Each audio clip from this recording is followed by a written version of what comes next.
N R O یا deal کی بات ہو رہی ہے، لیکن اب تو سعد حریری صاحب بھی جو ہے انہوں نے بھی بتا دیا ہے وزیر اعظم عمران خان صاحب کو اور اسد عمر صاحب کو اور ان کے باقی ساتھی وزراء کو کہ کوئی ڈیل کی کوئی بات نہیں ہو رہی. سنیں ذرا اسد عمر صاحب کیا کہہ رہے ہیں. یہ جس وقت ہماری میٹنگ ہو رہی تھی تو اسی وقت ہماری پیشن گوئی یہ تھی کہ اب سب نے سمجھنا ہے کہ کوئی نئی ڈیل ہے. میں آپ کو دو ٹوک جواب دے دوں، نہ کوئی ڈیل ہوگی، ٹھیک ہے، اور نہ ہی ڈیل ملے گی. ڈیل تو دور کی بات ہے. اور یہ بھی آپ کو بتا دوں کہ ہم نے یہ سعد حریری سے بھی بولا کہ یہ آپ جو ہے ان کو یاد دلایا ہم نے کہ پہلا این آر او تو پاکستان کا آپ نے کروایا تھا. تو انہوں نے ہاتھ کھڑے کر دیے، انہوں نے کہا میں آئندہ اس قسم کا کوئی کام نہیں کروں گا. پہلے اپنے کردار کا انہوں نے اعتراف کیا، اب وہ بھی کہہ رہے ہیں آئندہ میں ایسا کوئی کام نہیں کروں گا. تو پھر اگر وہ بھی نہیں کر رہے اور سعودی عرب اور یو اے ای کا بھی سب کو پتہ ہے کہ وہ بھی نہیں کر رہے، تو پھر یہ کہاں سے بات ہو رہی ہے؟ میر صاحب وہ این آر او جس کا سارے فسانے میں ذکر نہ تھا، وہ این آر او نے بہت ناگوار گزرا ہے. یہ کون سا این آر او ہے؟ یہ کس قسم کی لغو گفتگو ہے جو وزیر اعظم اور ان کے وزراء کر رہے ہیں کہ کوئی جس این آر او کا نام و نشان نہیں ہے. وہ یہ مجھے یوں لگتا ہے کہ یہ جو اس تمام گفتگو کا جو ٹارگٹ ہے وہ پاکستان کے عوام یا مسلم لیگ نون نہیں ہے. یہ وہ فیصلہ کن قوتیں ہیں جن کا ذکر وزیر خارجہ شاہ محمود قریشی کر چکے ہیں. ان کو بار بار کہا جا رہا ہے کہ مت کریں این آر او، ہمیں نہیں چاہیے این آر او، کیونکہ جہاں پاکستان میں اتنے گھمبیر مسائل ہیں. اور سعد حریری سے پہلے غالباً بڑا ریئر ہے کہ وزیر اعظم پاکستان جو ہیں وہ managing director I M F سے ملاقات کریں. تو میرے ذہن میں تو بجائے این آر او کے وہ عمران خان گونج رہا ہے جس نے کہا تھا کہ یہ کبھی امید نہ رکھنا کہ عمران خان آپ کا پرائم منسٹر ہو اور بھاگے پھرے دنیا میں پیسے مانگتے ہوئے میں خودکشی کر لوں گا بجائے پیسے مانگنے. یہ ایگزیکٹ الفاظ وہ اس وقت اپوزیشن میں تھے، اب وہ ملک کے وزیر اعظم ہیں. نہیں، بات یہ ہے کہ پھر اتنی سخت بات نہیں کرنی چاہیے نا. جب آپ کی تصویریں کھینچیں گی کرسچین لاگارڈ کے ساتھ، جب آپ جو ہیں وہ اپنے پہلے جو 6 مہینے ہیں ان میں 8 دفعہ ملک سے باہر جائیں گے اور 8 دفعہ پیسے مانگنے جائیں گے، تو پھر بات تو اٹھے گی نا جی. تو یہ جو سارے ایشوز ہیں، ابھی ایک بڑی طویل لسٹ ہے میر صاحب، اگر آپ مجھے اجازت دیں کہ جواب دینے ہیں نا. انہوں نے ایک بڑی خوبصورت عمران خان صاحب نے گفتگو کی کل وہاں گورنمنٹ سمٹ میں کہ انہوں نے کہا جی accountable government should be held accountable. تو میں بطور اپوزیشن کا نمائندہ ہونے کے میں اکاؤنٹیبل کرنا چاہتا ہوں عمران خان صاحب کو طاہر داوڑ کے اغوا اور قتل کے اوپر. میں انہیں اکاؤنٹیبل کرنا چاہتا ہوں حج کا خرچہ بڑھانے پر. میں انہیں اکاؤنٹیبل کرنا چاہتا ہوں ساہیوال میں جو بہیمانہ قتل ہوا جس کا ابھی تک کوئی انصاف قریب آتا ہوا. میں ان کو اکاؤنٹیبل کرنا چاہتا ہوں ننھی بچی فریال جو ایبٹ آباد میں جس کا مرڈر ہوا. میں اکاؤنٹیبل کرنا چاہتا ہوں انہیں ارمان ابراہیم لونی کے مرڈر کا. میں اکاؤنٹیبل کرنا چاہتا ہوں ان کو کہ ملک میں 4.5 سال میں سب سے زیادہ مہنگائی جنوری میں رپورٹ ہوئی ہے، وہ کیوں ہوئی ہے. میں اکاؤنٹیبل کرنا چاہتا ہوں گیس کی قیمتوں کا، بجلی کی قیمتوں کا، کھاد کی قیمتوں کا. میں اکاؤنٹیبل کرنا چاہتا ہوں کہ افغانستان کے جو اس وقت پیس پروسیس اور اس میں جو ایک پراسرار تعاون ہے جس کی خبر ہمیں واشنگٹن سے ملی ہے، پاکستان سے نہیں ملی، واشنگٹن سے ملی ہے، وہ کیا ہے. اور آخری سوال یہ پوچھنا چاہتا ہوں کہ جناب جب آپ نے اتنا زوردار بیان دیا کہ بیوروکریسی میں سیاسی مداخلت بند کر دیں گے، 24 گھنٹے ہی ٹھہر جاتے آپ نے چیف سیکرٹری اور آئی جی کے پی بدل دیے. کمال کر آپ نے اتنے تو میں تو انہیں اکاؤنٹیبل کرنا چاہتا ہوں. اتنی ساری باتوں کا ذکر کیا، لیکن آج اصغر خان کیس کا بھی ذکر ہوا ہے اور عمران خان صاحب ہمیشہ اس کی بھی بات کرتے تھے، تو اس پہ بھی بات کرتے ہیں. لیکن اس سے پہلے میں اصغر خان کیس سے پہلے، کیونکہ آپ وکیل ہیں بڑے سینئر، یہ بتائیں گے یہ جو بہت سے سیاستدان اور خاص طور پہ شیخ رشید جیسے سینئر وزراء این آر او کی بات کرتے ہیں، این آر او نہیں ہونے دیں گے، میری بات ہو گئی ہے، اداروں سے بات ہو گئی ہے، انہوں نے یقین دلا دیا اب این آر او نہیں ہوگا. یہ این آر او کون دے سکتا ہے جب کہ اپوزیشن کے رہنماؤں کے خلاف مقدمات عدالتوں میں زیر سماعت ہیں؟ تو یہ این آر او کی بات کر کے یہ آپ ہم توہین عدالت نہیں کر رہے؟ واقعی یہ بڑی عجیب بات ہے. دیکھیں جب این آر او آیا تھا ڈاکٹر مبشر کی طرف سے، ہم نے اس کو چیلنج کیا تھا، میں ان کا وکیل تھا، وہ تو ایک آرڈیننس کی شکل میں آیا تھا. اب یہ کہنا کہ کوئی اور قوت جو ہے طے کر دے گی کسی مقدمے کا یا کسی الزام کا فیصلہ اور کسی طریقے سے عدالتیں جو ہیں وہ اس کے ساتھ چل پڑیں گی، میری نظر میں یقیناً یہ ایک انتہائی معیوب ایک گفتگو ہے. توہین عدالت شاید ابھی میں نہ کہوں، لیکن اس میں جو ایک اشارہ مضمر ہے وہ کسی طرح بھی ایسا لگتا ہے کہ آج بھی پاکستان میں کوئی پرویز مشرف حکومت کر رہا ہے جس کے اشاروں پر تمام اور جس نظام کے اشاروں پہ عدلیہ جو ہے وہ کوئی نہ کوئی معاملہ جو ہے کر دے گی. حالانکہ جو پچھلا NRO ہے اس کو سپریم کورٹ آف پاکستان نے ریجیکٹ کر دیا تھا, بالکل ایسا ماننے سے انکار کر دیا تھا. اس کو یہ 7 اکتوبر 2007 کو آیا تھا, ڈاکٹر مبشر کی طرف سے میں نے 9 اکتوبر کو اس کو چیلنج کیا تھا, 12 اکتوبر کو ایک ہم نے حکم امتناعی اس پہ لیا تھا. آپ یہ نہیں سمجھتے کہ آج کے ماحول میں سپریم کورٹ کے اس فیصلے کو سامنے رکھتے ہوئے NRO کی بات کرنا جو ہے یہ ایک غیر سیاسی بات ہے؟ بالکل میری نظر میں یہ بات سیاسی طور پہ بھی مناسب نہیں ہے اور قانوناً تو بالکل مناسب نہیں ہے. یہ بڑی واضح سپریم کورٹ کی طرف سے ایک ڈائریکشن کہہ لیں, ایک فیصلہ آ چکا ہے کہ عدالتی معاملات صرف اور صرف عدالت میں طے ہوں گے, وہ کسی گٹھ جوڑ کے نتیجے میں طے نہیں ہو سکتے. علی محمد خان صاحب, کیونکہ آپ صرف وزیر نہیں ہیں, آپ وکیل بھی ہیں, تو جب سپریم کورٹ کا ایک فیصلہ آ چکا ہے کہ NRO ریجیکٹڈ, ناٹ ایکسیپٹیبل, کیوں NRO کی بات کرتے ہیں شیخ رشید صاحب روزانہ؟ دیکھیں شیخ صاحب تو خیر ان کی اپنی جماعت ہے, ہمارے الائے ہیں, لیکن خان صاحب نے خود بھی یہ بات کی ہے کہ عمران خان کے ہوتے ہوئے کوئی NRO نہیں ملے گا. کون دے کون سکتا ہے؟ کچھ درجنوں دفعہ بات کر چکے. جس عمران خان کو میں جانتا ہوں اور جس عمران خان صاحب کے ساتھ میں نے جدوجہد کی ہے, اور جو عمران خان سٹیٹس کو کی کمر توڑ کے ان کی جبڑوں میں ہاتھ ڈال کے ایک ریولوشن, ایک پیسفل ریولوشن کی شکل میں مڈل کلاس کے لوگوں کو وزیر, اسپیکر, انٹیریئر منسٹر اور وزراء بنا کے بیٹھ گئے. بالکل ٹھیک ہے, کہ پاکستان میں کوئی سوچ نہیں سکتا تھا. وہ عمران خان کبھی NRO نہیں کرے گا. لیکن وہ عمران خان NRO کس طرح کرے گا جب حامد میر صاحب انہوں نے صرف یاد دلایا ہے ان عادی مجرموں کو جو NRO زدہ ہیں, جن کی سیاست NRO سے داغدار ہے, جو ہمیشہ چور دروازے سے آتے ہیں اور چور دروازے سے نکل جاتے ہیں. ان لوگوں کو انہوں نے بتایا ہے ٹھیک ہے کہ جہازوں میں بکسے جانے کا موسم چلا گیا. ایک چھوٹا سا سوال اگر آپ حامد میر صاحب, ایک اور چیز بھی میں اپنے بڑے بھائی خرم دستگیر صاحب کو بتاتا چلوں, اس بار کسی کو دھرنا دینے کی ضرورت نہیں ہے FIR کروانے کے لیے. یہ ماڈل ٹاؤن نہیں ہوا, ساہیوال میں ہوا, بہیمانہ قتل ہوا, بچوں کے سامنے ان کے والدین کو مارا گیا, وزیر اعظم کے لیول پہ اس کا نوٹس لیا گیا اور 24 گھنٹے کے اندر اندر ان لوگ گرفتار کر کے پیچھے ڈال دیا گیا. کیس اس پہ چل جائے گا, سارا پروسیس چل رہا ہے. آپ ذرا تھوڑا سا اپنے گریبان میں جھانکیے, وہ جو منہ پہ گولیاں ماری گئیں ان بچیوں کے, ان خواتین کے, دھرنا دینے کی ضرورت پڑی. لوگوں کو خودکشیاں, ان کی دھمکیاں دینی پڑی کہ ہم خودکشی کر لیں گے, اپنے آپ کو جلا دیں گے. سپریم کورٹ کو نوٹس لینا پڑا, اس وقت کے چیف آف آرمی سٹاف کو اس پہ ان کو بھی اپنا اس پہ کردار ادا کرنا پڑا, پھر جا کے ایک FIR درج ہوئی ماڈل ٹاؤن کی. اور آپ فکر نہ کریں, طاہر داوڑ کے انشاءاللہ قاتل بھی گرفتار ہوں گے, کیونکہ وہ افغانستان پار سے ان کی لاش ہمیں جو ہے وہ شہید کی. اغوا کہاں سے ہوا تھا؟ پاکستان سے ہوا ہوگا. پاکستان کے دارالخلافے کے وسط مجھے اسلام آباد سے یہ بھی بتائیں حامد میر صاحب, یہ جو اس وقت بڑے بھولے بن رہے ہیں میرے بھائی, بھولے مت بنے. پیپلز پارٹی کی جب حکومت ختم ہوئی 8,000 ارب سے لے کے 30,000 ارب تک آپ ہی کی کارستانیاں پہنچانا پڑا. ہاں 5 سال عمران, سنیے گا, بڑی لمبی تقریر انہوں نے کی, ماشاءاللہ یہ تھوڑا جو ہے ان میں شغف ہے شعر و شاعری کا بھی. 5 سال حکومت کرنے کے بعد اگلا جو بھی وزیر اعظم آئے اور اس کو ہمارے کرتوت چھپانے کے لیے دنیا میں جا کے امداد لینی پڑے, پھر عمران خان اور علی محمد اور اسد عمر ذمہ وار. کیا پچھلے 5 یا 10 سال عمران خان نے پاکستان کو قرضوں تلے ڈبویا, جو آپ کہہ رہے ہیں کہ یہ تو آپ اللہ کا شکر ادا کریں کہ عمران خان جیسا ایک شخص وزیر اعظم پاکستان بنا, جس پہ سعودی عرب نے اعتماد کیا, جس پہ چائنا نے اعتماد کیا, جس پہ ملیشیا نے اعتماد کیا, جس پہ قطر نے اعتماد کیا, جس پہ سب نے اعتماد کیا. اور آپ 5-5.5 مہینے بعد اپنے ٹرمز پہ IMF کے ساتھ بات کر رہے ہیں. آپ اگر ہوتے پہلے ہفتے میں چلے جاتے, ذرا پتہ تو کریں کیا ریزرو چھوڑ کے گئے تھے. آر یو شور کہ اب IMF کے ساتھ معاہدے کے بعد بجلی گیس کی قیمتیں میں کوئی اضافہ نہیں ہوگا, عوام کو ریلیف ملے گا؟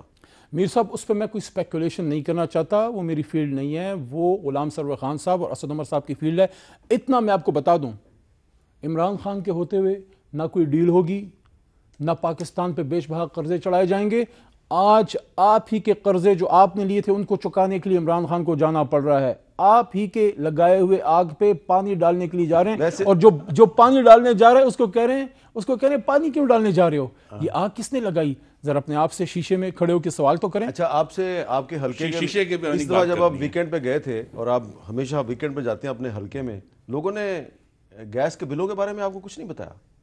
گیس کے بل بالکل بڑے ہیں میر صاحب, لیکن پاکستان کی تاریخ میں پہلی بار ایسا ہوا سرکولر ڈیپتھ. ہم نے بجلی کا سنا تھا, آپ کہہ رہے ہیں نا آپ کی ٹرمز پہ آئی ایم ایف کے ساتھ معاہدہ ہوا ہے. گیس کا ہم نے نہیں سنا حامد میر صاحب. 140-150 ارب کا خسارہ کیا عمران خان گیس میں چھوڑ کے گیا؟ پیپلز پارٹی پہ بڑا الزام لگتا تھا. یہ ادھر میرے بڑے بھائی بیٹھے ہیں, وکیل صاحب بھی بیٹھے ہیں. پیپلز پارٹی پہ بڑا الزام لگتا تھا, کرپشن کر دی, فلانا کر دیا. انہوں نے تو جو کیا سو کیا. ان کے دور میں کم از کم گیس میں آپ کو خسارہ نہیں فیس کرنا پڑا. جب پیپلز پارٹی نے چھوڑا 480 ارب کا, آپ کو یاد ہوگا, سرکولر ڈیپتھ چھوڑ کے گئے تھے وہ. یہ جب گئے ہیں 1000 ارب سے, تو یہ بجلی کا چھوڑ کے گئے. پاکستان کی تاریخ میں کبھی نہیں ہوا 150, 140, 160 ارب کا گیس کا جو ہے یہ خسارہ چھوڑ کے گئے. ذرا بتانا پسند کریں گے؟ اچھا, پہلے میں ایک منٹ پہلے میں علی محمد خان صاحب کو بتانا چاہتا ہوں کہ گیس کے بلوں کی وجہ سے عوام کس صورتحال سے دوچار ہیں. ذرا ایک راشدہ شعیب کی رپورٹ دیکھ لیں. اس گھر میں گیس کے چولہے بجھ گئے, کھانا اب بنتا ہے سلنڈر پر. جب سے بل زیادہ آیا ہوا ہے تب سے ہم نے چولہے بند کر دیے ہیں اور ہم لوگ سلنڈر پہ بنا رہے ہیں. میٹر نئے لیکن گیس پائپ لائنز وہی پرانی, اور پریشر بھی کم, لیکن بل انتہائی زیادہ. 500 سے 1000 روپے تک آنے والا بل اب کی بار 31,000, 33,000, 34,000, 36,000, 50,000. حد تو یہ ہے کہ گھریلو صارف کا یہ بل آیا 91,320 روپے. ان چور ڈاکوں کو ڈاکے آپ خود کیا ہے, مجھے 91,000 میرا بل آپ نے دے دیا ہے. ہم قصوروار ہیں جنہیں ہم نے ووٹ دی ہے. 33,000 ایک میٹر کا آیا ہے, 34,000 ایک میٹر کا آیا ہے. اب 36,110 روپے. 50,000 آیا میرا بل. کھائیں گے, بچوں کا پیٹ بھریں گے, یہ بل دیں ہم. چولہا ہی ہے, گیزر بھی نہیں ہے, ہیٹر بھی نہیں ہے. 33,000 بل آیا. پہلے ہمارا 3600 آیا, اب آیا تو اب 36,000 آیا. شہریوں کی شکایت ہے کہ گیس کے نئے میٹرز میں میٹر ریڈنگ تیز ہے, جبکہ حکومت نے گھریلو صارفین کے لیے گیس کے آخری 2 سلیب 600 روپے فی یونٹ سے بڑھا کر 1460 روپے کر رکھے ہیں. صرف 23% آبادی کو پائپ گیس ملتی ہے. ہمارے اوپر جنہوں نے گیس کا بند گرا دیا ہے. نارملی گھر میں بل 30,000 روپے آ رہے ہیں. وزیر اعظم نے گیس کے اضافی بلوں پر نوٹس لیتے ہوئے معاملے کی تحقیقات کا حکم دے رکھا ہے.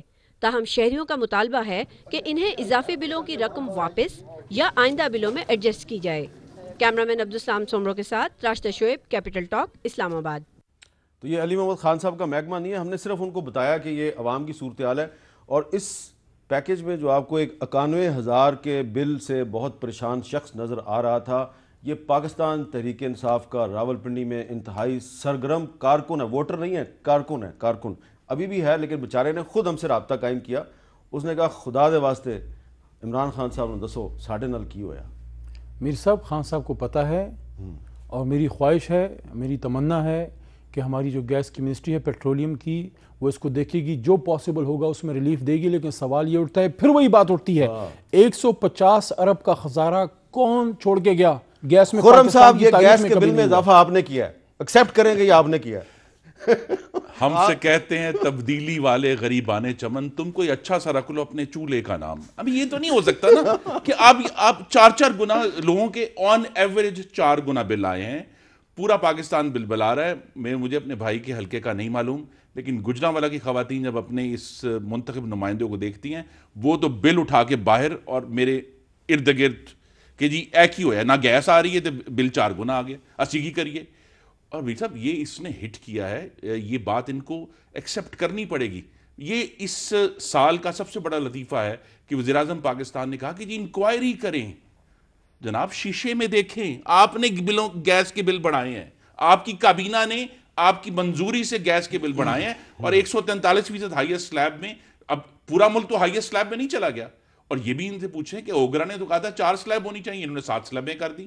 اور عجیب و غریب ہے کہ پورے ملک میں اس ہفتے آپ کو معلوم ہے سندھ میں 2 دن گیس بند رہی ہے, صنعتیں بند تھی, CNG بند تھی. تو میری گزارش ہے, عمران خان صاحب کے الفاظ آج کل بڑے مجھے یاد آتے ہیں نا جی, جیسا میں نے پہلے آپ کو IMF پڑھ کے سنایا, کہتے تھے میں اس حکومت کی نااہلی کی سزا مجھے کیوں ملے زیادہ بلوں میں, انہوں نے گیس کے بل جلائے تھے کڑے ہو کر کنٹینر کے اوپر. تو میری گزارش ہے کہ ان کی نااہلی اور بد انتظامی اور بے تدبیری کی سزا جو آپ دکھا دی ہے, پورے ملک میں لوگ بل بلا رہے ہیں, کیونکہ نہ صرف گیس کا بل 4 گنا آیا ہے, جب وہ چولہا کھولتے ہیں تو گیس نہیں ہے, پریشانی ہے. تو یہ جو پریشانی ہے یہ ایکسیپٹ ان کو کرنا پڑے گا کہ یہ بہت بڑا بلنڈر ہوا. بلنڈر کدھر سے ہوا ہے میر صاحب, یہ بھی یاد رکھیں. انہوں نے جو دسمبر میں LNG کی شپمنٹ کینسل کی, وہ بہت بڑا سکینڈل ہے. اس کو پوچھنا پڑے گا کہ کس نے کینسل کی. صرف SNGPL اور SSGPL کے لوگوں کو, جو MDs کو نکالنے سے معاملہ حل نہیں ہوگا, کیونکہ اس سے کیا نتیجہ آیا. اس وقت سندھ 7 دن بند رہا, پنجاب بند رہا. اس کے بعد یہ ہوا میر صاحب, یہ بات بڑی ٹیکنیکل ہے, کہ پاکستان کا انحصار فرنس آئل کے اوپر بڑھا. بجلی فرنس آئل سے بنی کیونکہ گیس اویلیبل نہیں تھی, اور اس فرنس آئل کے استعمال کی وجہ سے اس حکومت نے بجلی کی قیمت کا فی یونٹ 57 پیسے بڑھایا. اب وہ جو 57 پیسے فی یونٹ پاکستان کے شہری دے رہے ہیں, وہ ان کی نااہلی اور بد انتظامی کی قیمت ہے پر یونٹ. تو یہ تو ایک ڈائریکٹ کنیکشن ہے. اب بار بار اگر ہم جو ہے وہ کہیں گے جی مجھے تو معلوم ہی نہیں تھا, اور انجان اعظم کہیں گے جی پتہ کریں جی کہ یہ کہاں سے گیس کا بل. بھائی آپ نے بڑھایا, آپ کو ذمہ داری لینی پڑے گی. اور IMF کے پاس اب جو جا رہے ہیں, آلریڈی مجھے اللہ کرے کہ روپے کی قیمت اپنی جگہ پر رہے, اللہ کرے گیس اور بجلی کی قیمتیں اپنی جگہ پر رہیں, کیونکہ یہ جو کہتے تھے میں 8,000 ارب اکٹھا کروں گا, ٹیکس اکٹھا کرنے کے لیے کوئی اور پیسے نہیں چاہیے ہوتے. اچھا, اب آلریڈی میر صاحب 200 ارب کا شارٹ فال ہو چکا ہے اس مالی سال میں. 200 ارب کا شارٹ فال ہو چکا ہے. لیکن آپ کی حکومت کی وہ کہہ رہے ہیں نااہلی کی وجہ سے ہوا سب کچھ. تو اہل ہے نا جی, جواب ابھی آپ کہہ رہے ہیں کہ آپ بھی نااہل تھے. میں بالکل نہیں یہ کہتا نااہل تھا. ہم نے پاکستان کے عوام کو تقریر بڑی اچھی کی, انہوں نے جلسے کی تقریر کر دی. جواب سمپل سا سوال تھا, پاکستان کی تاریخ میں کوئی حکومت اتنا بڑا خسارہ گیس GAS گیس, جس کی یہ ابھی جو لمبی کہانی ڈال کے جا رہے ہیں, 150 ارب کا خسارہ آپ کیوں چھوڑ کے گئے؟ اچھا, اب ایک سوال میں کوئی جواب ہے آپ کے پاس؟ سلمان اکرم رائے صاحب سے کر لوں. سلمان صاحب یہ بتائیں مجھے کہ بڑی اچھی بات ہے, نئے چیف جسٹس صاحب کہتے ہیں کہ کم سے کم استعمال ہوگا 184(3) کا از خود نوٹس کا. لیکن مجھے بہت سے لوگوں نے کہا جی کہ اگر ثاقب نثار صاحب ہوتے تو اب تک انہوں نے 184(3) کے تحت از خود نوٹس لے کے یہ گیس والوں کو بلا لیا ہوتا, اور یہ جو ہمارے ساتھ ظلم ہوا ہے اس کا انہوں نے نوٹس لے لیا ہوتا. تو اب پارلیمنٹ جو ہے وہ تو کہہ رہی ہے جی کہ یہ انہوں نے کیا, وہ کہہ رہے ہیں انہوں نے کیا ہے. تو عوام کدھر جائے, ان کو انصاف کون دے گا؟ دیکھیں, یہ ایک انتظامی معاملہ ہے, یہ کوئی میری نظر میں یہ قانونی معاملہ نہیں ہے. شاید غالباً یہ ہوا کہ ان کے دور حکومت میں بہت سال گیس کی قیمت کو بڑھایا نہیں گیا, اس کو ایک جگہ پہ ہی رکھا گیا, اور اس کی وجہ سے ہو سکتا ہے جو علی محمد صاحب فرما رہی ہیں ایک خسارے کی صورتحال پیدا ہو گئی. لیکن وہ ایک انتظامی فیصلہ تھا کہ عوام کو ہم نے اس کا بوجھ نہیں ڈالنا. اب اس کے نتیجے میں اگر ایک خسارہ کھڑا ہوا اور اس خسارے کو پورا کرنے کے لیے انہوں نے ایک انتظامی فیصلہ, اس حکومت نے یہ کیا کہ قیمت بڑھا دو, تو ایک انتظامی فیصلہ ہے. اس میں میری نظر میں عدالت کا دخل دینا نہیں بنتا, اور اسی لیے شاید یہ بجا طور پہ اس وقت سپریم کورٹ نے اس کا نوٹس نہیں لیا. اگر اس کا کوئی نقصان ہوگا, خمیازہ بھگتنا پڑے گا, تو وہ سیاسی سطح پہ ہوگا. اب یہ حکومت کا کام ہے, جیسے علی محمد صاحب فرما رہے ہیں, کہ حقائق عوام کے سامنے رکھے, بتائے کہ کیوں اس گیس کی قیمت کو جو پچھلی حکومت نے ایک جگہ پہ متعین کیا تھا ان کو بڑھانا پڑ گیا. ان کے پاس جائز اس کی وجہ ہو سکتی ہے کہ اس کے لیے پیسہ درکار ہے. اب خزانے میں وہ پیسہ موجود نہیں ہے کہ ہم گیس کی قیمت کو ایک جگہ پہ رکھیں. لہٰذا یہ انتظامی نوعیت کے معاملات ہیں, اور ان کو بالکل ٹھیک بجا انتظامی طریقے سے ڈیل کیا جا رہا ہے, اور آپ بالکل بجا اس کو عوامی سطح پر اٹھا رہے ہیں. یہی جمہوریت کا مقصد ہے کہ اس قسم کے انتظامی معاملات جو ہیں ان کو عوام کے سامنے رکھا جائے اور سیاسی عمل میں فیصلہ ہو. بڑی اچھی بات کی, اور آپ نے اسی جمہوریت میں سپریم کورٹ آف پاکستان نے اصغر خان کیس میں عمل درآمد کا حکم دیا تھا. عمل درآمد نہیں ہو رہا, آج بھی اس کی سماعت ہوئی ہے, اس پہ بات کریں گے وقفے کے بعد.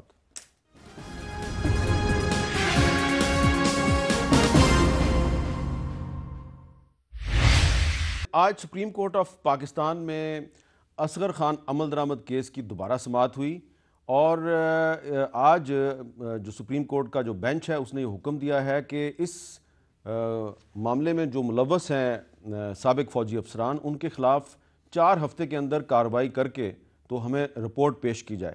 اب آپ کو یاد ہوگا کہ پچھلی ہیئرنگز پہ FIA نے کہا تھا کہ جناب اس کیس کو بند کر دیا جائے، لیکن سپریم کورٹ کہہ رہا ہے کہ نہیں، جو ذمہ دار لوگ ہیں جن کے خلاف کورٹ نے فیصلہ دے دیا ہوا ہے، ان کے خلاف کارروائی کر کے ہمیں رپورٹ دی جائے۔ یہ ایک ایسا معاملہ ہے جس پہ پچھلے کچھ سالوں میں ہم نے تمام اہم کرداروں سے بات کی ہے، اور جو اس میں مین ایکیوزڈ ہیں سابق آرمی چیف اسلم بیگ صاحب، جب ہم نے کافی سال پہلے ان سے بات کی تھی تو ان کا کیا موقف تھا، سنیں۔ میرے ملوث ہونے کی کوئی شہادتیں سامنے نہیں آئی، اس وقت آپ آرمی چیف تھے۔ ایک پائی کا حساب تھا، یہ بھی تھا کہ یہ پیسے کس کو دیے گئے، کس نے دیے، کہاں تک پیسہ ڈسٹریبیوٹ ہوا۔ اس میں یونس حبیب صاحب کا نام تھا؟ جی، انہی کے ذریعے پیسہ آیا۔ یونس حبیب صاحب کی ایک ڈائری بعد میں پکڑی گئی، اس کی ایک ڈسک پکڑی گئی، اس میں اس کے مطابق رپورٹڈلی انہوں نے کچھ پیسے آپ کو بھی دیے؟ مجھے اس کا علم نہیں، اور نہ مجھ پر کبھی اس کا الزام لگا۔ نہیں، آپ کے بارے میں جنرل نصیر اللہ بابر نے پریس کانفرنس کی تھی، انہوں نے کہا کہ یہ ثبوت میرے پاس موجود ہیں، یونس حبیب نے یہ پیسے جنرل اسلم بیگ کو دیے ہیں۔ تو وہ لے آتے۔ اچھا، پھر اسلم بیگ صاحب نے تو انکار کر دیا، تو کچھ عرصے کے بعد یونس حبیب صاحب جو ہیں انہوں نے ہمیں کیا کہا وہ بھی سن لیں۔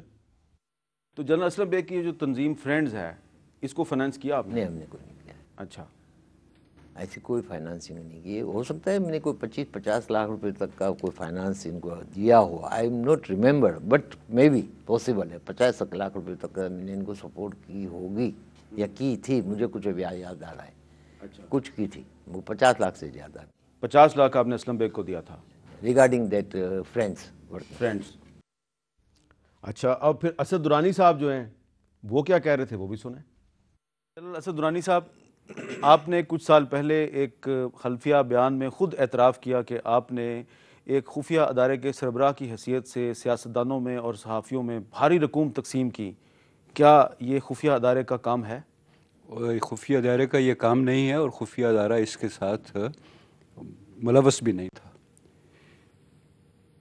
یہ معاملہ کورٹ میں گیا، کورٹ کی جو ہے عدالت کی، سپریم کورٹ کی جو ہے اس کے اوپر ججمنٹ ابھی تک ریزروڈ ہے، اس کے اندر بھی بتا دیا تھا کہ اس سارے آپریشن کا آئی ایس آئی کے ساتھ کوئی تعلق نہیں تھا۔ اس کو میں واؤچ کر سکتا ہوں کہ بات بالکل صحیح کہہ رہے ہیں، کیونکہ میں جب D G I S I تھا اس زمانے میں یہ کیس کورٹ میں گیا تھا، اور آئی ایس آئی میں آئی ٹرائی ٹو سی کہ اگر ہمارے پاس کوئی اس کا لنکیج یا ریکارڈ، تو I S I had nothing.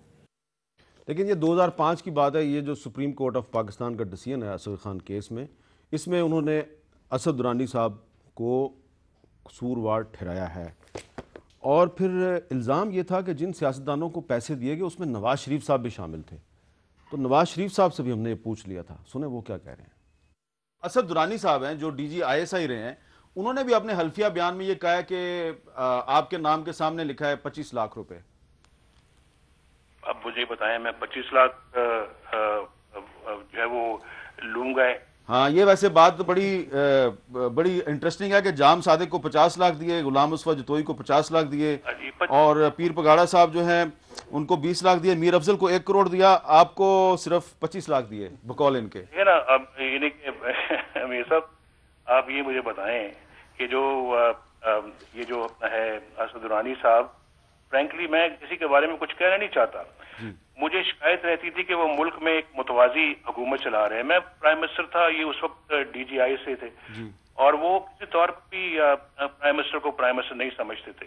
اچھا، اور ایک دفعہ بلکہ انہوں نے مجھ سے ایک ایسی پروپوزل ڈسکس کی کہ آپ سنیں گے تو آپ بھی رونگ پہ کھڑے ہو جائیں گے۔ آپ بتا دیں پلیز ہمیں۔ نہیں، میں وہ قومی مفادات کے خلاف، اگر کوئی ضرورت ہوئی تو پھر میں موقع پہ کسی ایسے فورم پہ بات کروں گا جو کہ اس کے بالکل اس کے مناسبت سے ہوگا۔ تو میں ان سے سخت خفا ہوا، مجھے بہت افسوس ہوا کہ یہ کس طرح کی پروپوزل مجھے دے رہے ہیں، اور پھر اسی واسطے وہ مجھ سے نالا بھی رہتے تھے۔ اور وزیر اعظم عمران خان صاحب جب اپوزیشن میں تھے تو وہ کیا کہتے تھے اس معاملے پہ، سنیں۔ کسی پاکستانی کو کبھی اتنی نہ میڈیا نے اس کی مدد کی ہے، عدلیہ نے اس کی مدد کی ہے، فوج نے اس کے مسلسل اس کے ساتھ رہی ہے، بنایا ہے اس کو، نان بزنس مین کو پولیٹیشین جنرل ضیاء نے بنایا، 1990 کے اندر وہ آئی جی آئی بنوائی، آئی ایس آئی نے میران بینک کا پیسہ دلوایا، وہ اصغر خان کا کیس ہی، عدلیہ کو دیکھو کتنا پروٹیکٹ کرتی تھی، اوپن اینڈ شٹ کیس تھا، ISI کے DG کی رپورٹ تھی سپریم کورٹ میں کہ ہم نے پیسے دیے، وہ کیس ہی نہ سنے اس کا. کوئی اور ہوتا تو فارغ ہوا ہوتا بڑی دیر کا. تو اب تو عدلیہ جو ہے وہ اس کیس کو بند کرنے کے لیے تیار نہیں ہے. عمران خان صاحب وزیر اعظم ہیں، FIA ان کے متحد محکمہ ہے. FIA کہتا ہے کیس بند کر دو، عدلیہ کہتی ہے کیس بند نہیں کریں گے. سلمان اکرم رائے صاحب، آپ اصغر خان صاحب کے وکیل تھے اور آج بھی آپ سپریم کورٹ میں پیش ہوئے، صورتحال کیا ہے اور کیسے عمل درآمد ہوگا اس پہ؟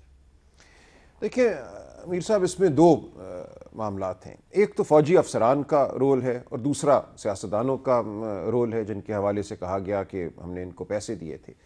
ہوا یوں کہ کچھ عرصہ قبل ان دو معاملات کو علیحدہ کر دیا گیا تھا. سپریم کورٹ کے سامنے اس وقت کے اٹارنی جنرل نے مئی میں ایک کیبنٹ کا فیصلہ رکھا کہ جو فوجی افسران ہیں ان کے حوالے سے معاملات ہم آرمی کو پچھلے سال کی بات ہے، پچھلے سال 2018 مئی میں، اور جو فوج ہے وہ اپنے قانون کے تحت ان کے ساتھ معاملہ کرے، اور جو سیاستدانوں کا معاملہ ہے اس کو ہم FIA کے حوالے ہی رکھتے ہیں.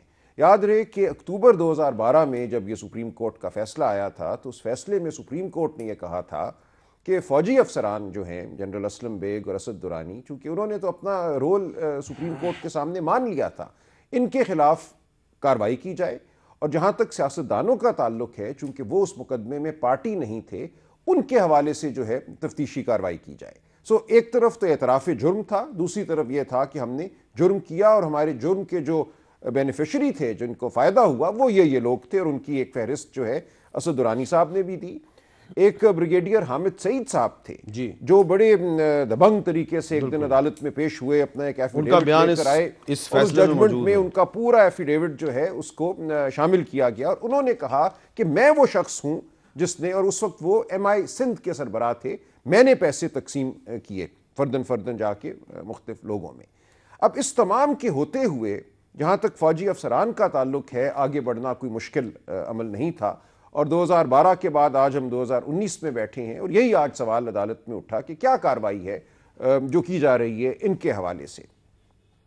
اور مزے کی بات یہ ہے کہ بریگیڈیئر حامد سعید صاحب جو عدالت کے سامنے پیش ہوئے اور جنہوں نے ایک اپنی ڈائری بھی پیش کی، یہ میری ڈائری ہے جس میں تمام تفصیلات درج ہیں، اس کا ایک صفحہ عدالت نے ریپروڈیوس بھی کیا ہے اپنے فیصلے میں، آپ دیکھیں گے اس کی جو عکس ہے اس کا. اب وہ یہ فرماتے ہیں، اور FIA نے جو رپورٹ آج بھی دی ہے اور چند ہفتے قبل بھی جو دی تھی، کہ اب وہ فرما رہے ہیں کہ تمام معاملات میرے ذہن سے محو ہو گئے ہیں. مجھے اب یاد نہیں رہا کہ وہ کون سے میرے ماتحت افسران تھے جن کو میں نے وہ پیکٹ پکڑائے تھے، اور جو رسیدیں انہوں نے یہاں تک، لیکن اس میں تو نام انہوں نے لکھے ہوئے ہیں.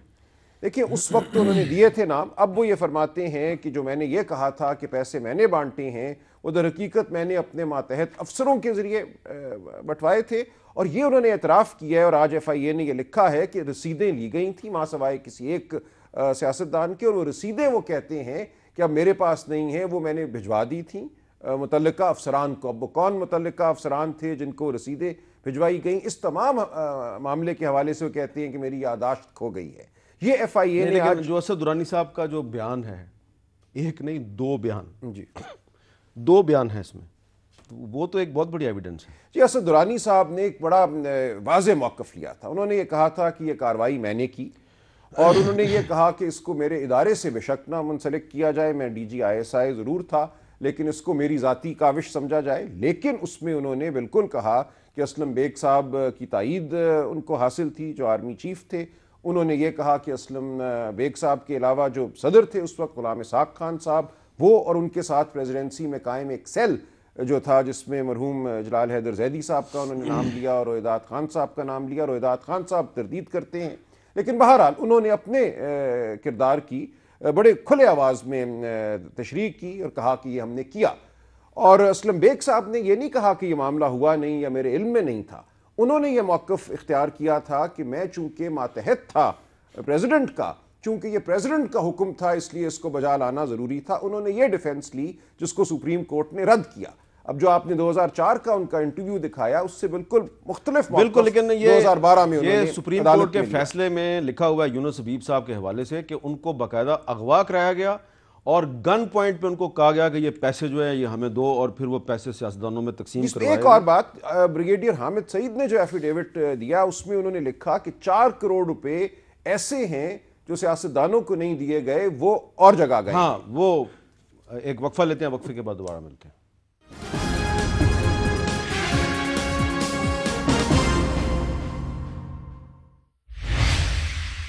آگے بڑھنے سے پہلے میں ذکر کرنا چاہوں گا وزیر اعلیٰ سندھ مراد علی شاہ صاحب کے ایک خط کا.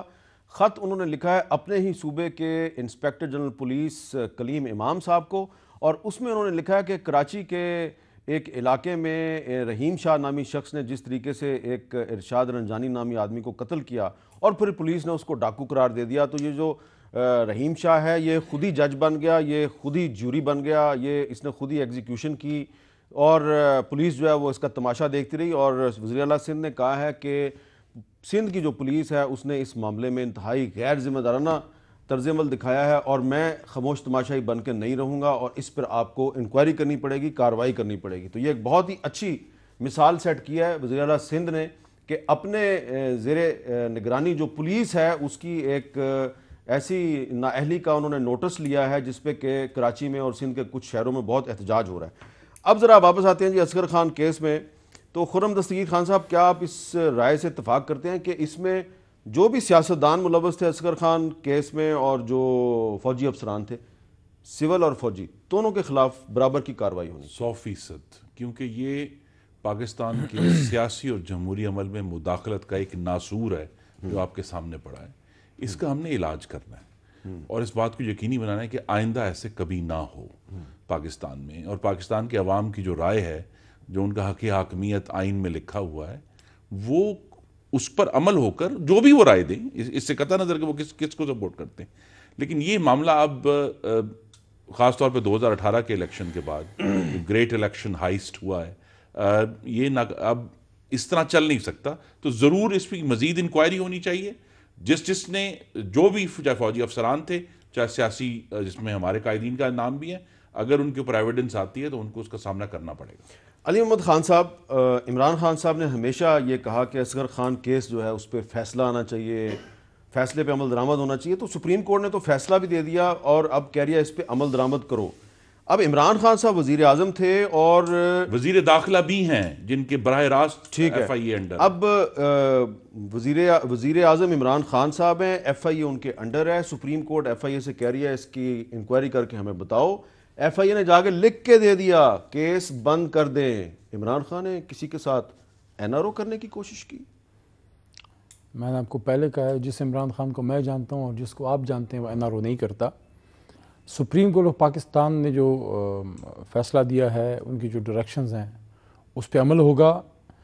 ایف آئی اے کو اس پہ عمل کرنا چاہیے اور وہ کرے گی.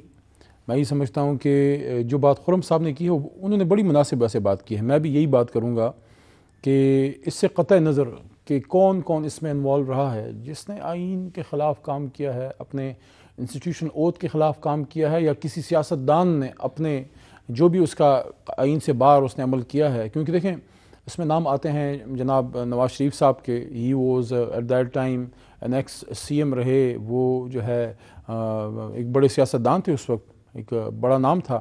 اگر انہوں نے یہ کیا ہے, ان کے خلاف ایویڈنس ہیں. یہ جو اسلم بیگ صاحب کا ذکر اس میں آپ نے انٹرویو بھی کیا, ان کا اگر ہے یا کسی اور کا, اسد درانی صاحب کا اس میں اہم ہے کیونکہ وہ تو شاید میرے خیال میں خود وہ ایکسیپٹ بھی کرتے ہیں. غلام اسحاق خان صاحب بھی تھے جی, وہ تو بیچارے دنیا میں نہیں ہیں, تو بیچارے فوت. غلام مصطفیٰ جتوئی صاحب اب دنیا میں نہیں ہیں. تو میر صاحب جس نے جو کیا ہے اس کی سزا ملنی چاہیے. لیٹ اس, اور یہ بڑی اچھی بات ہے کہ اس پہ خرم دستگیر صاحب اور علی محمد خان صاحب آپ دونوں میں اتفاق ہے کہ جس کسی نے بھی کیا اس کے خلاف کارروائی ہونی چاہیے. دیکھیں چاہے وہ کسی ادارے کا ہے, چاہے وہ سیاستدان ہے, چاہے وہ کوئی بینکر ہے, چاہے وہ کوئی پولیس والا ہے, جو بھی انوالو ہے. دیکھیں جب تک آپ آئین پہ اور قانون کو اپلائی نہیں کریں گے کمزور طاقتور پہ ایک جیسا, یہ تو اس بنیادی اصول کے بھی خلاف ہے نا جو محمد رسول اللہ صلی اللہ علیہ وسلم نے بتایا تھا. انہوں نے فرمایا تھا کہ تم سے بہت پہلے قومیں اس لیے تباہ ہوئی کہ طاقتور کے لیے قانون, کمزور کے لیے اور ہوتا تھا. تو یہی وہ چیز ہے. اچھا انجان اعظم پھر آخر ان کے انڈر ایف آئی اے نا, اس کا جواب نہیں آیا ہمارے پاس کہ بھی اگر ان کی مرضی کے بغیر ایف آئی اے نے کس طرح لکھ کر ان رائٹنگ سپریم کورٹ کے سامنے, ایک سولم اوتھ ہوتا ہے جب آپ سپریم کورٹ کے سامنے کوئی ڈاکیومنٹ دیتے ہیں, کس طرح لکھ کر دے دیا کہ جناب اس کیس میں کوئی ایویڈنس نہیں اور اسے بند کیا جائے. یہ معاملہ دس از اگین اکاؤنٹیبل انہیں کرنا پڑے گا, اور اس سے وزیر داخلہ بھی ہیں. اس سے سلمان اکرم رائع صاحب دیکھیں یہ ایک ٹیسٹ کیس ہے پورے پاکستان کے ہر ادارے کے لیے, سب کے لیے ٹیسٹ کیس ہے کہ اس میں فوجی افسران بھی ملوث ہیں, سیاستدان بھی ملوث ہیں. دونوں کے خلاف اگر کارروائی ہو جائے تو ہمیشہ کے لیے ہماری افواج اور ہمارے اداروں پہ سے یہ ایک الزام ختم ہو جائے گا کہ آپ ہمیشہ سیاستدانوں کے خلاف کارروائی کرتے ہیں اور ان کارروائیاں کرواتے ہیں، اپنے خلاف کارروائی نہیں کرتے. تو اس میں اگر دونوں کے خلاف کارروائی ہو جائے گی معاملہ ختم ہو جائے گا. لیکن فیض آباد کیوں نہیں چل رہا؟ کیس بھی ساتھ ہی اس کی ڈال لینا. جی بالکل آپ درست کہہ رہے ہیں. یہ اسی لیے اس مقدمے کی اہمیت ہے اور مرحوم اصغر خان صاحب اسی لیے 16 سال ڈٹے رہے. ان کی نظر میں اس معاملے کی کلیدی حیثیت ہے ہمارے تمام سیاسی اور قومی نظام میں. یہی وہ ایک کجی ہے جس کی وجہ سے ہماری سیاست ہمیشہ ایک طرح سے متزلزل رہتی ہے. ایک ٹیکنیکل بات بتائیں کہ فرض کریں خدا نہ خواستہ اس میں سیاستدانوں کے خلاف، فوجی افسران کے خلاف کارروائی نہیں ہوتی، لیکن اس میں سپریم کورٹ نے جو باتیں پاکستان کے مختلف ریاستی اداروں کے بارے میں کہی ہیں کہ وہ سیاست میں مداخلت نہیں کر سکتے اور اگر وہ کریں گے تو ان کے خلاف آئینی طور پہ کارروائی ہوگی، تو وہ تو ان کی تو اہمیت اپنی جگہ پر ہے. دیکھیں جو کسی بھی آئینی عہدیدار کا اوتھ ہے، جو اس کا عہد نامہ یا حلف ہے، اس کی بہت کلیدی اہمیت ہے. اور پچھلے سالوں میں ہم نے دیکھا ہے کہ وہ ممبران پارلیمنٹ کے حوالے سے ہو اور اب اس فیصلے کے ذریعے وہ فوجی افسران کے حوالے سے ہو، جو شخص اپنے عہد کی، اپنے حلف کی خلاف ورزی کرتا ہے وہ ایک بہت بڑے جرم کا ارتکاب کرتا ہے. یہ بات تو بالکل اب واضح ہے کہ ہم نے لوگوں کو باور کرانا ہے کہ آئین میں دیے گئے جو اعلانات ہیں یا جو عہد وہ کرتے ہیں اس کی اہمیت ہے. جی یہ آخری بات میں صرف اتنا کہوں گا، جس طرح سلمان صاحب نے بات کی ہے کہ اوتھ بہت امپورٹنٹ ہوتا ہے. زبان سے نکلا لفظ اور کمان سے نکلا تیر واپس نہیں آتا، لیکن اوتھ کو ہم لوگوں نے بڑا لائٹ لے لیا ہے. ہر آدمی نے جتنا اوتھ ٹیکنگ ہوتی ہے، کبھی آپ نے دیکھا ہے وہ سارا ادھر اوتھ کے بعد ادھر پڑا رہتا ہے. کبھی کسی نے عزت سے اس کو ساتھ لے کے کوئی گیا ہے، اس کو کوئی رسپیکٹ کسی نے دی ہے؟ میں نے فریم کرا کے رکھے ہوئے ہیں.